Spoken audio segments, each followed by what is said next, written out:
योगी के अधिकारियों को ये क्या हो गया? अतीक के कुत्तों को बेचकर कमा रहे पैसा। हुआ खुलासा तो चौंक गए लोग। एक कुत्ते की कीमत चौंका देगी आपको। एनजीओ वालों ने खोला अधिकारियों का राज। कैसे कुत्तों का किया जा रहा सौदा और क्यों हो रहा है ऐसा? सच हैरान करने वाला है और परेशान तो करेगा ही। एनजीओ वालों के खुलासे के बाद कटा है सियासी बवाल। किसी ने अधिकारियों को बताया चिंदी तो किसी ने कहा इतने गिर जाओगे सोचा नहीं था। अतीक खाक में मिल गया, परिवार तबाह हो गया और कुनबा बिखर गया। लेकिन सबसे बुरा हाल उसके पालतू कुत्तों के साथ हुआ। महंगी नस्ल के कुत्ते अतीक के पास थे और अतीक के जाने के बाद उनका जो हुआ वो हैरान करने वाला है। दो कुत्ते तो भूख और प्यास से पहले ही मौत के मुंह में समा गए और जो बचे उनकी हालत ऐसी थी कि आप देख भी नहीं सकते। लेकिन अचानक अब एक एनजीओ ने कुत्तों को बेचने का खुलासा किया है और ये काम किसी और ने नहीं बल्कि यूपी के आला अधिकारियों के द्वारा किया गया है।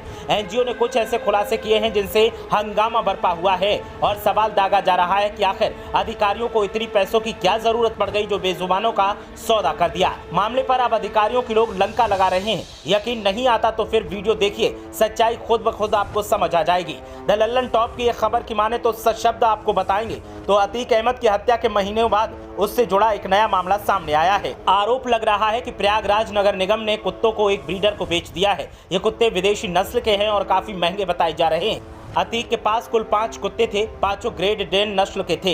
इनमें से 2 कुत्तों की मौत पहले ही हो गई थी। बचे हुए 3 कुत्तों की हालत भी खराब होती देख नगर निगम ने उनकी देखरेख की जिम्मेदारी रक्षक नाम के एक एनजीओ को सौंप दी। अब इसी संगठन की कार्यकर्ता वंशिका गुप्ता ने आरोप लगाया है कि नगर निगम ने फायदे के लिए विदेशी नस्ल के कुत्तों को बेच दिया है। अतीक अहमद के कुत्तों की हालत काफी खराब थी। सूचना मिलने पर हमने ही उनका ख्याल रखा था, उनका इलाज करवाया, खाना देखभाल सब हमने ही किया। 1-1.5 महीने पहले तीनों कुत्ते गायब हो गए। हम लोग तब से इन कुत्तों को ढूंढ रहे थे। 20 जुलाई को हमें पता चला कि इन कुत्तों को एक ब्रीडर को दे दिया गया है तो हम देखने गए। इनमें से एक कुत्ता गायब है, वो शायद मर चुका है। 2 कुत्तों की हालत इतनी गंदी है कि उनका पेट अंदर घुस चुका है, उन्हें खाना मिलता नहीं है। एक छोटी सी जंजीर से उनको बांधा हुआ है, उनके हाथ पैर में कीड़े पड़ गए हैं। हालत इतनी खराब है कि अगर उन्हें नहीं बचाया गया तो वो मर भी जाएंगे। हमारी पशु अधिकारी से बात हुई, उन्होंने हमें 21 जुलाई को मीटिंग के लिए बुलाया लेकिन वो छुट्टी पर हैं। हम नगर आयुक्त के यहाँ गए, उन्होंने कहा कि उन्हें इस बारे में कोई जानकारी नहीं है और वो पता करके बताएंगे।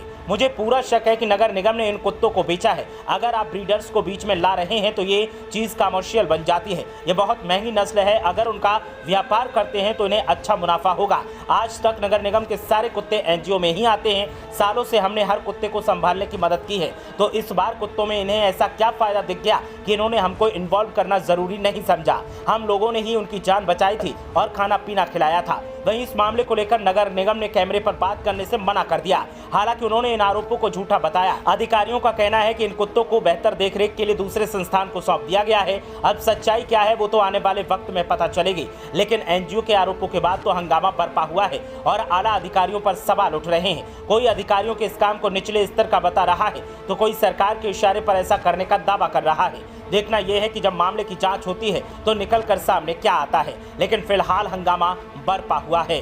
ब्यूरो रिपोर्ट, मीडिया हलचल।